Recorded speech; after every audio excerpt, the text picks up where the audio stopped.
Hi everyone. Welcome to join the Statistical and AI Methods for Health Data Science seminar series. This is organized by the Statistical AI group.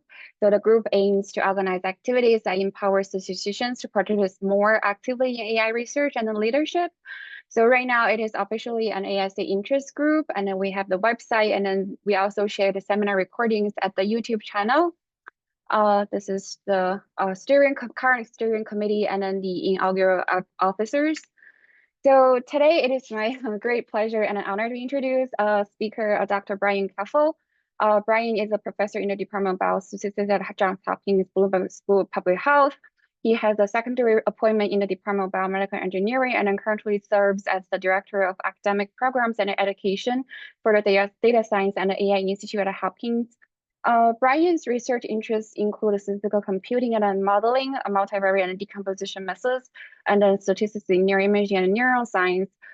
Brian is among the first statisticians working in the field of brain imaging. Together with Dr. Cipriano, they co-founded and are currently co-directing the statistical methods and applications for research in technology, the SMART Research Group. Brian also devoted many efforts to teaching. You probably have heard his Coursera data science series. Brian also published multiple ebooks on LeanPub with open access. Brian has received multiple honors and awards. I'm not going to name them, but at least there's a few here. I have to say Brian is a great mentor. I feel very lucky that I did my postdoc with him, and then he is always a role model I look up to during my career. So without further ado, I will hand it over to Brian. But before that, some logistics for today. So please hold your questions to the end. We should have time for discussion. And then Brian, please, it's all yours. So let me stop sharing first. Well, great. And then give it to you. Thank you so much. Thank you for the kind introduction. And it's wonderful to see so many people, so many friendly faces. And what I'm going to talk about today, let me see if I can share my screen. It's kind of interesting that I'll talk about, in a sense, AI, but let's see, there we go. But not really, because the question I want to ask is really the first one here is, does artificial intelligence actually have to be artificial? And the way I'm going to approach discussing this is talking about a form of biological intelligence measurements that we can use in order to do things like perform calculations, but more importantly, to serve as a model, a brain model, not unlike how animals sometimes will use non-human animals as brain models and so on. So, but let me give you a little bit of an outline of what I hope to do here today. Well, the first thing, just because I'm affiliated and I have an audience here, I want to pitch the new Johns Hopkins Data Science and AI Institute. And then after that, I promise I'll only do that for a minute. And then I plan on discussing different different ways in which we measure functioning human brains, and talk about how organoids can play a role in that landscape of measuring the human brain. And then we'll get to the sort of relevant content area, is to discuss, can we use these brain organoids for biocomputing? And there's a little bit of evidence that maybe we can. And then I'll show some example data and some preliminary results, and hopefully a little bit about how you might start to get involved in this kind of data.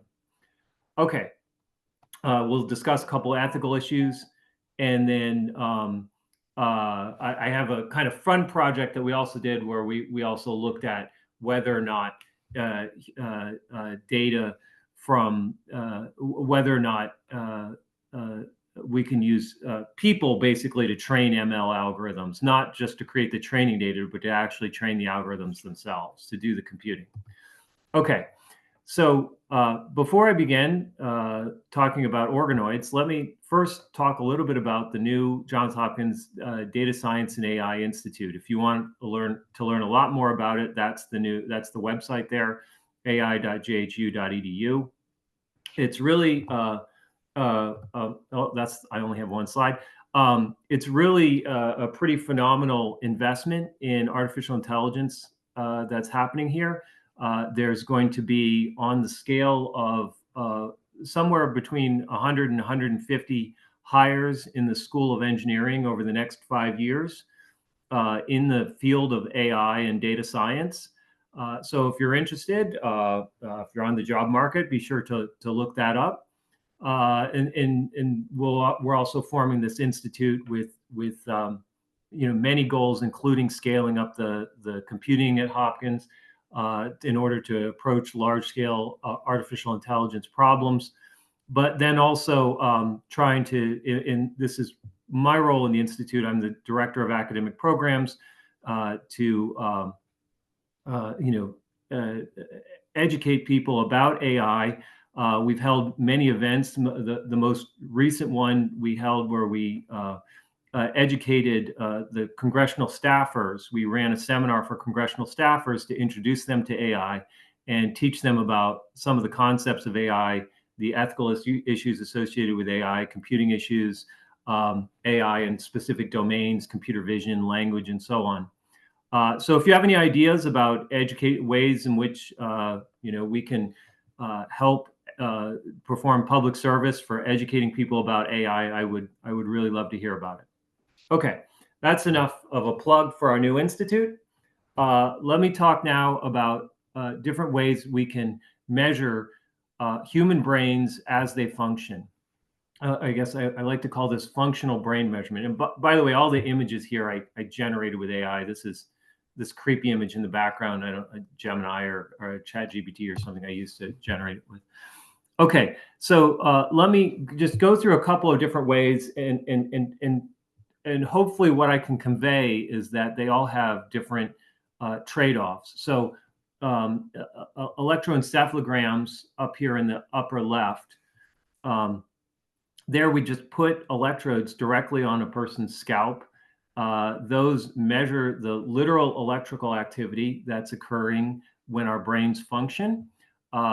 These have a lot of problems because they can only measure activity near the cortex or near the skull. You have attenuation of the signal as it travels through the dura and the skull and so on.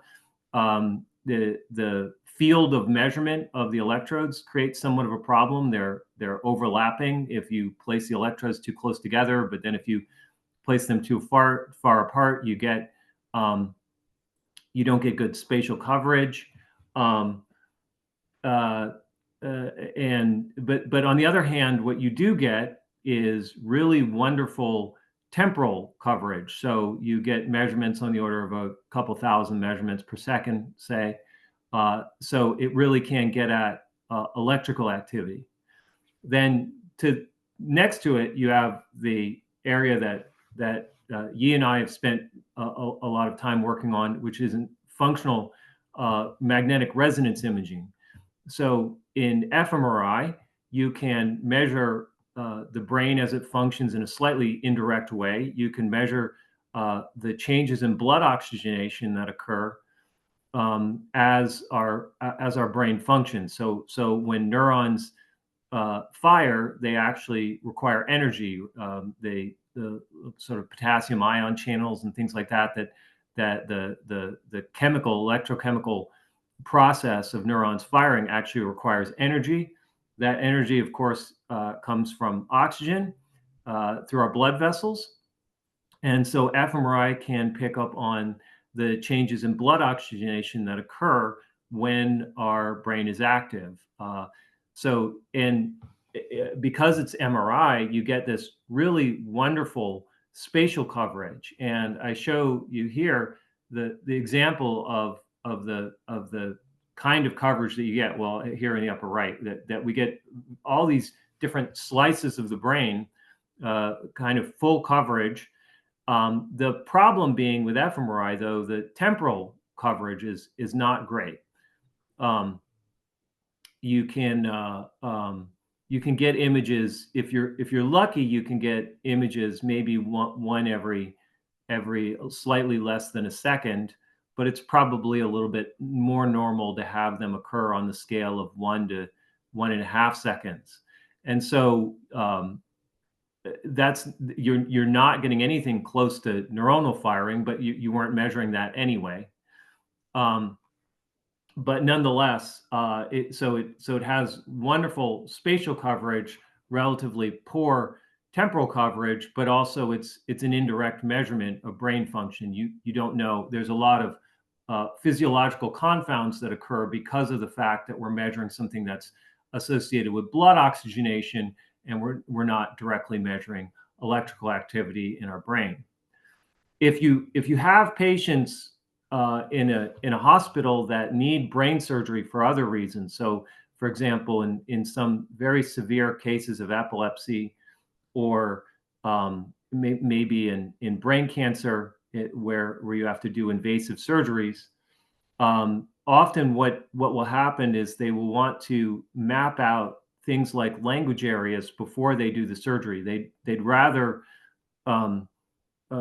miss a little bit of the tumor. Let's say if it's a brain cancer, they'd rather miss a little bit of the tumor and cut around it in order to preserve language function.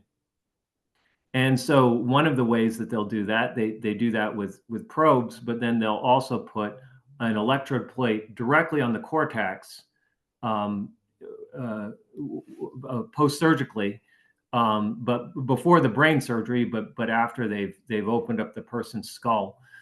And in addition to that, the patients are often have some downtime between the placement of the electrode plate and the actual brain surgery that occurs, and so very often they're willing and happy to engage in to do paradigms and whatnot. So we can get, in a sense, a form of experimentation on human brains where electrodes have been placed directly on the cortex.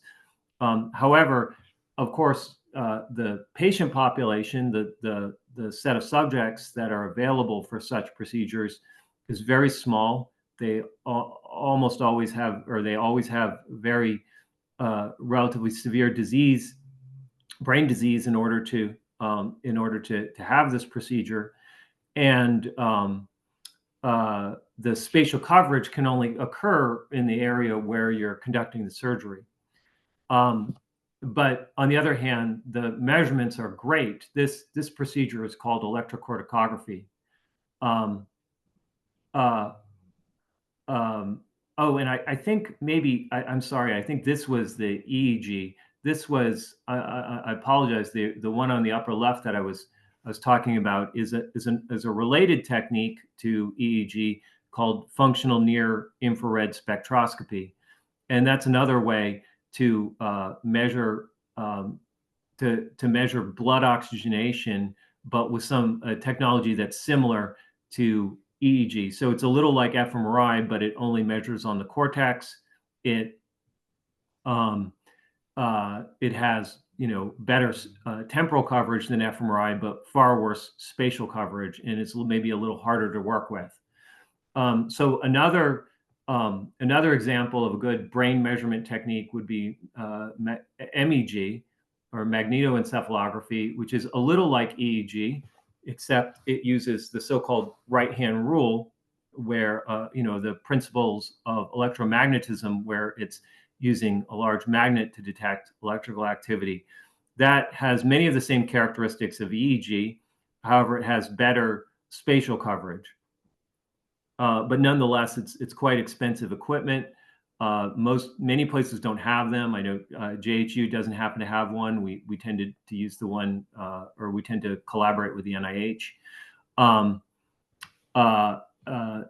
And so it has its own limitations.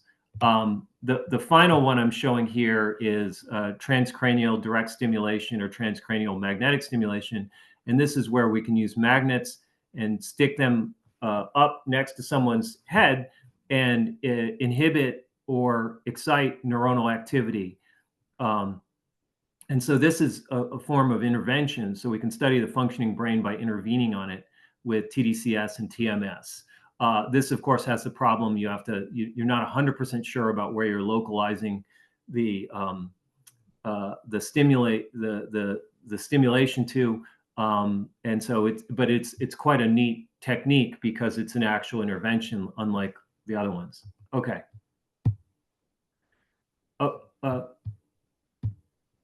Let's see. There we go.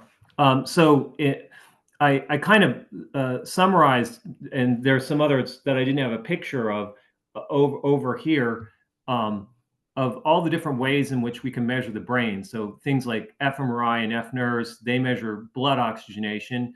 Electrocorticography, EEG, MEG, they measure neuronal signals. Positron emission tomography measures physiology in a sense. You introduce a radio tracer, a radioactive tracer that can pass through the blood-brain barrier, and then it can tag, for example, neurotransmitters and whatnot.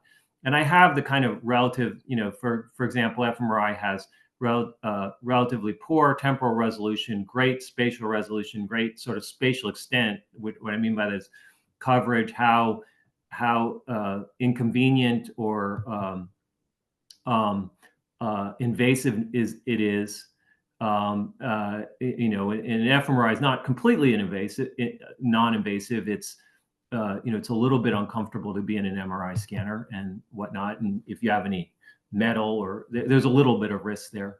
The cost is somewhat low, and the noise artifacts are, I guess I would say, somewhat low, though I think a lot of fMRI people would disagree with me about that. At any rate, I give my impression of all these different measurement techniques and how they can help us measure the brain. And if you actually want a paper about doing this, about all the different ways to measure the brain, we actually have a paper and that focuses on the statistics of functional brain measurement. It's with Martin Lindquist and Bonnie, who I happen to see on the meeting, and a couple of others of us. But anyway, if you want an overview of functional brain measurement, we have one, and I think it's kind of a nice article and a nice introduction to this stuff. And then there's, maybe another way to measure the brain would be with proxies. And the probably most well-known proxy would be through animal models. And the most common animal models would include, there's surprising amount of human brain research conducted on zebrafish. There's quite a bit conducted on rats and mice. And there's quite a bit conducted on primates. In many of those cases, they'll stick a probe, an operative probe into the brain of the animal to measure individual neurons or groups of neurons. Sometimes they'll put an electrode plate, an electrode array on the cortex. Not unlike electrocorticography, but they'll do it much more invasively with animal models. And another option is to actually use human neurons in a dish. So what is possible now, and is that we can take a skin cells from someone, reverse engineer them into so-called pluripotent stem cells, and then we can differentiate those stem cells into neurons and other accessory cells associated with the brain, and organize them into little tiny meatballs like I have here. And those organoids are what they called. So these are brain organoids, though you can create organoids of heart tissue and organoids of all different other sorts of things. But brain organoids are some of the most interesting kinds of organoids that we can create. You can create these little organoids of human neurons and human neuronal accessory cells that actually function. They fire, and you just have in vitro neuronal brain firing. It's not a brain. I shouldn't call it a brain. We're trying to quit calling these things mini brains because they're not brains in many senses of the word. But we know that they fire because we can wrap them in an electrode array and measure the firing. So that's what I plan to talk about today: is all the consequences and things that are possible if you can measure an organoid brain.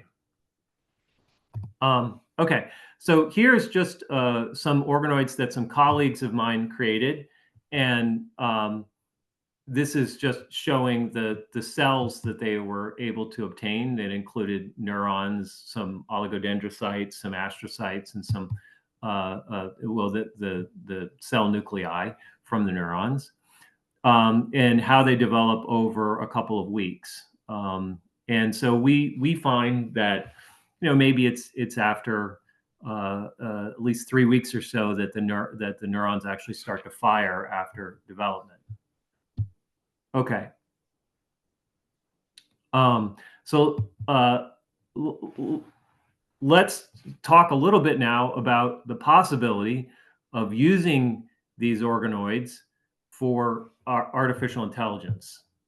Well, I shouldn't call it artificial intelligence. Let's call it organoid intelligence, because it's not artificial. There's nothing artificial about it.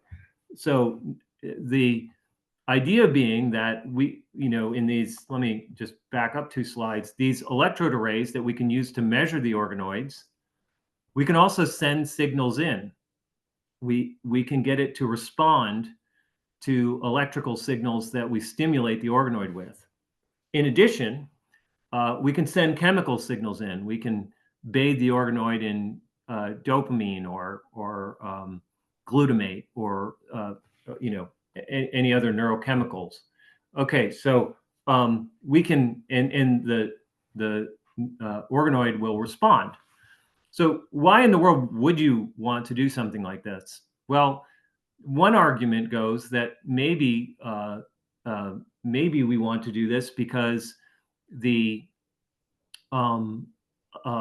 energy cost of training AI is really incredible, and so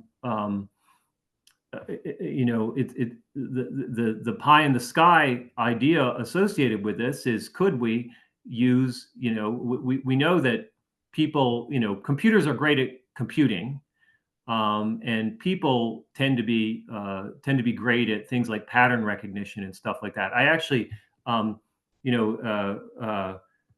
put a picture. If you never saw the movie Hidden Figures, it's really a wonderful movie. The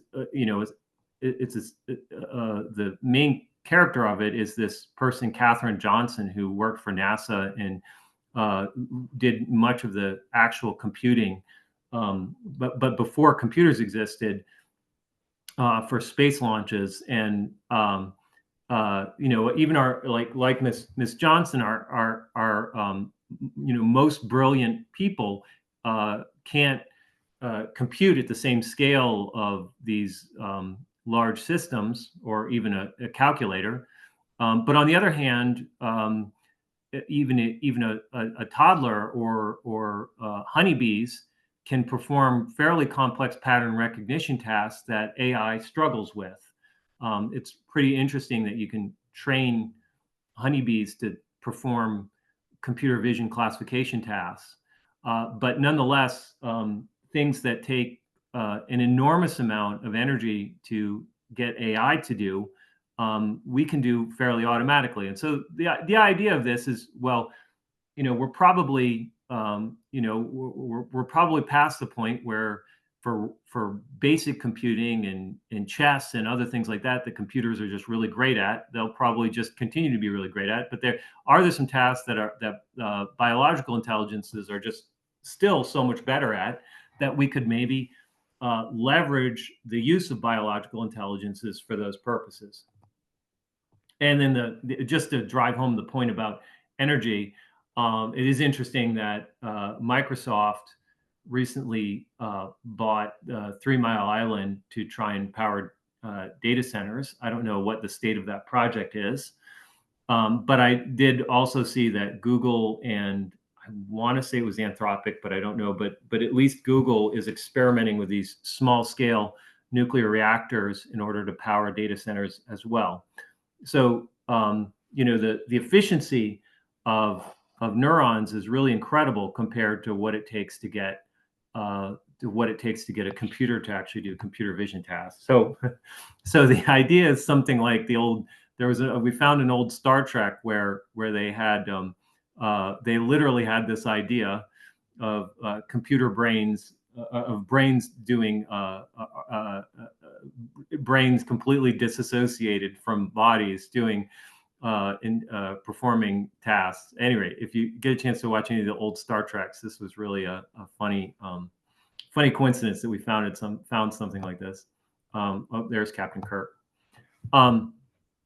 Okay, so the idea here, once again, being that we take pluripotent stem cells, we engineer them into neurons and accessory cells, and we argue that they need to be brain-shaped or spherical, that they shouldn't necessarily be flat, but that then when we do that, that introduces problems. There's some arguments to be made for having a flat organoid rather than an organ-shaped organoid. We actually put them in, and to give you a size of scale, this is smaller than a period on a printed page, for example. This is really a very, very tiny thing, and we'll talk in a minute about how we can't grow them much bigger. And then there's different multi-electrode arrays we can use to in order to measure them. And we'll talk a little bit about the different strategies of multi-electrode arrays that we can use for both measurement and sending signals in and out. Okay, so you might have seen this where a company in Australia named Cortical Labs created some organoids and was doing this process in order to get the organoids to play Pong. So we'll talk a little bit later on about, to what extent really were the organoids playing Pong, but it's a pretty magnificent demonstration. There's a group in Alison Moultrie's group, and in California, I want to say it's San Diego, but don't quote me on that. Has the organoids controlling a robot. Cortical Labs, they actually have a cloud service now where you can send a paradigm or to an organoid over the internet. And there's a relatively new. I'm not going to play this video, but you can play it yourself. There's a company called Final Spark that has an organoid that they embedded in a virtual world. So the organoid is a butterfly in a virtual world. So it's sort of exploring the virtual world, which is kind of an interesting application. And they also have a thing where you can sort of use their services over the internet to experiment with the organoids. So we are doing our own version of this, where we have this so-called Surpass project. This includes a group that's working on creating the organoids, a group that's working on data analysis and signal processing, a group that's working on demonstrations, a group that's designing the interfaces. These are the multi-electrode arrays. And then a group that's working on the ethics. Okay, so if you're interested in getting involved in this, we created something called the First Organoid Intelligence Workshop. The goal of it is to create an organoid community. We always are looking for people to be involved in our this field that we're hoping to bootstrap into existence. And in fact, we created something called the Baltimore Declaration toward the Exploration of Organoid Intelligence. You can look up these articles. They're on Frontiers. And that included creating a new journal called Frontiers in Organoid Intelligence. a newsletter and a website. There's a special issue of Frontiers on organoid intelligence, which feel free to check out. And then if you want to, if your kids are interested in this sort of thing, some of my collaborators wrote a article especially targeted towards towards kids and maybe at the middle school age around or so. And in fact, the referees were all kids. So this was pretty fun, and it also has some very nice illustrations. So in our case, we argue that the organoids, there is some neural network, not artificial neural network, but actual neural network benefits to having it be in a three-dimensional shape rather than a flat monolayer. And basically thinking that we can get greater cell density and greater connectivity between the neurons by virtue of having them in a sphere rather than in a monolayer. So that's a design element that Thomas and Lena, the biologists, have been working on. They've been very successful in their lab experiments in getting not just the organoids, but oligodendrocytes and microglia and astrocytes, these accessory cells that are important for our neurons to function. And we have some research that highlights the efficacy of at least us being able to get the organoids to be able to fire. So this is a so-called raster plot. Here is an example where we wrapped an organoid in 7 channels, and where you see the little lines is where you can see the organoid firing. We have some arguments here that we can get a slightly better signal-to-noise ratio with a electrode shell that wraps around the organoid instead of measuring in terms of a flat electrode array. So wrapping the electrode array around the organoid presents many problems in getting electrode density. And so that is somewhat of an issue, but we think that we get kind of better, the better spatial coverage is preferable to the higher electrode density that you can get if you just lay the organoid flat on an electrode array. To give you a sense of scale, I think they're up to maybe between 16 and 32 electrodes if they wrap them around the organoid. But you can get thousands of electrodes if you just place the organoid like a basketball on a piece of paper. The piece of paper, you can have thousands of electrodes that on that flat surface. But the problem being that you're not measuring in three-dimensional space for a three-dimensional entity.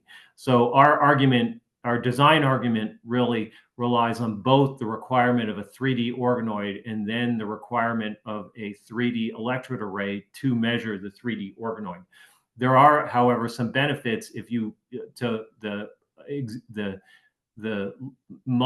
flat multi-electrode arrays already exist, and so there is an argument to just having monolayer organoids in order to measure them quite well.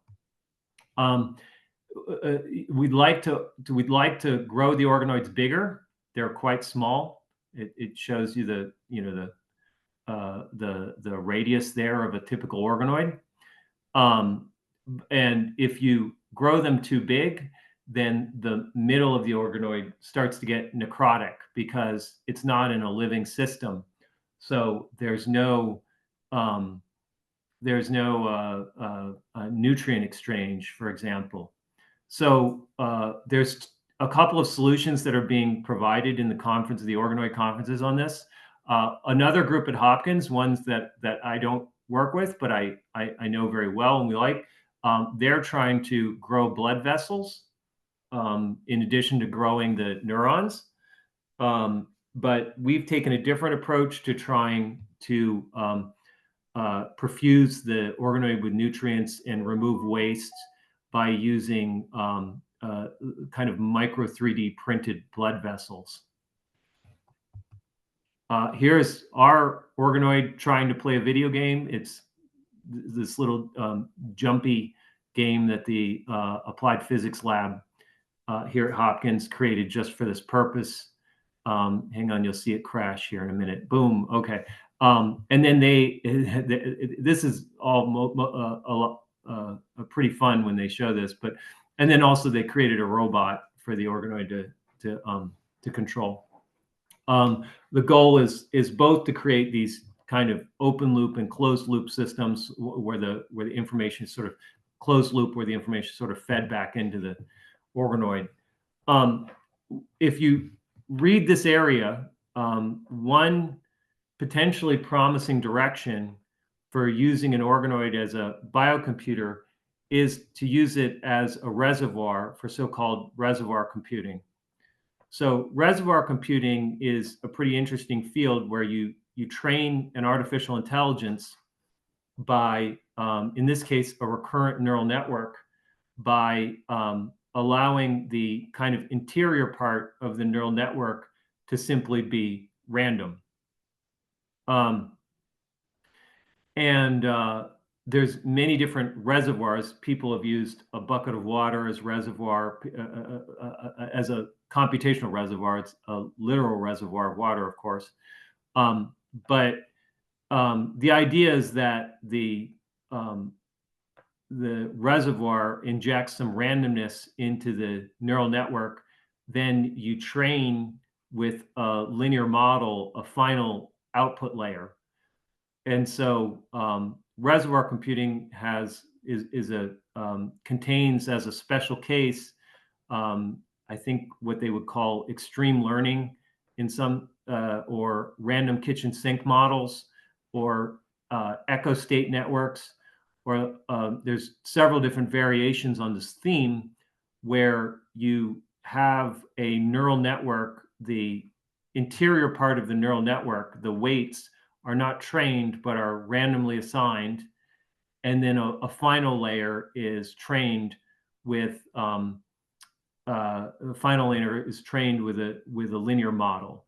So this would include this includes variations on things like random forest. Random forest doesn't do this, of course, but you can create a variation on random forest where you do these as well.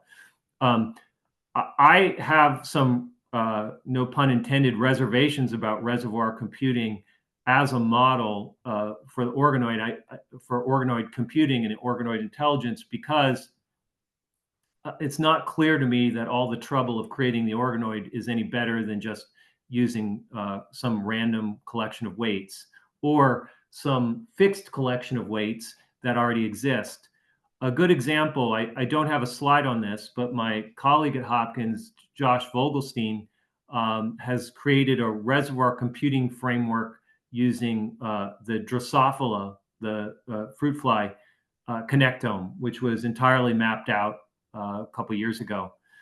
And so he basically uses the matrix defined by the Drosophila connectome effectively as a reservoir, and finds that it works quite well.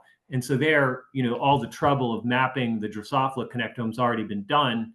You don't actually need to grow organoid for doing this. There's another thing that people are doing, which I think has some methodological potential issues as to whether or not it's true, is they're using organoids as reservoirs in reservoir computing, and then testing whether certain organoids that were trained in a sense can learn in a sense to become better reservoirs. So in other words, they want to infer about the random part of the reservoir given its performance. So I don't have any research on that. We're working on that, trying to understand that methodologically, but that is somewhat of a hard problem. I just want to comment a little bit about these video game performance for organoids to give you an example to say that maybe you have to look really hard into the video games to see if the organoid's really doing anything meaningful, especially with something like reservoir computing. So here's an example of the Dinosaur 404 jumping game that you get if you go in Chrome to a web page that doesn't exist. You get a 404 page where you can have this dinosaur that jumps over things. So a conceptual version of this is, imagine the dinosaur can see 10 pixels ahead, and you just simply need to hit jump when the pixel is, maybe when the dinosaur is 3 pixels away from the cactus. And so, the input, the design matrix, the design matrix that the dinosaur gets to see, in a sense, is a 1 in that there's a hurdle 10 pixels away, and then at the next time point, a 1 that the hurdle is 8 pixels away, and so on. And the Y, in this case, is a 1 in that they have to jump when the hurdle is 3 pixels away. And so what you can see is you don't need much of a model to have a 100% accurate algorithm for performing the dinosaur jumping game. It simply needs to have a 1, a beta. If you were to do this was the design matrix, and you did a beta coefficient that was 1 was this 4th position and 0 otherwise, you would get perfect accuracy. Okay, so what that means is, I think when you're evaluating these video game systems as a method for testing the performance of organoids, the devil is really in the details into how much of the heavy lifting the organoid is doing. Okay, let's talk a little bit about ethics. And so my favorite organoid ethicist is the one that works with us. His name is Lomax. And he has this wonderful paper, if you'd like to read about it, called "The Dimensions of Consciousness and the Moral Status of Brain Organoids." He lays out a framework of ethical guidelines. And it's much more comprehensive than just asking about questions of consciousness, sentience, and senescence. Those terms are actually quite hard to define in any rigorous sense. If you read the literature on consciousness, it's quite a challenging thing to define. So instead, he has a set of ethical guidelines, which includes things like the welfare of the surrogates, the people that the surrogates, the donors, the implications of the research, and so on. And then in terms of instead of talking about consciousness or sentience or something like that, they're not sentient. There's nothing to sense, in a sense, so for them to be sentient. But issues of consciousness and sentience and senescence are probably too vague, and so they give a much more finely tuned version of those concepts in order to evaluate whether or not organoids, and at what point they deserve some sort of low-grade animal rights. So I wanted to show you some example data, just to show you what this looks like. So the organoid gets measured at about 30,000 measurements per second, and we measure it for quite some time. So the data is quite big. So in this case, it's 8 minutes of data, 30,000 measurements per second. So that winds up being an array size of 14 million. And then we have 16 electrodes in the data that I'm going to show you. So that's an array size of 14 million by 16. And then in this case, we're doing an experiment where we're delivering 5, 10, 20, 30, 40, 50 microamp stimuli to the organoid. So here's an example of what the data looks like. If you just plot, say, channel 0, you can see this is just in the first, in the area surrounding 5.5 5 minutes, to 5.53 minutes. So if I plot the whole 8 minutes, it zooms out even further to where you can't see anything. It's so obvious where the stimulus is. Okay, so we've got to figure out how to work with this data, because all the interesting bits are embedded in here and here. And this big giant spike isn't interesting. We know we shocked the organoid at that point. You also have a problem that some channels seem to just drop recording. So this is channel 1. It just recorded nothing whatsoever. So if you take this channel 0 and focus in, zoom in on it, it looks something like this. And you can see these spikes, all these big giant spikes, those are artifacts. So we have to get rid of those.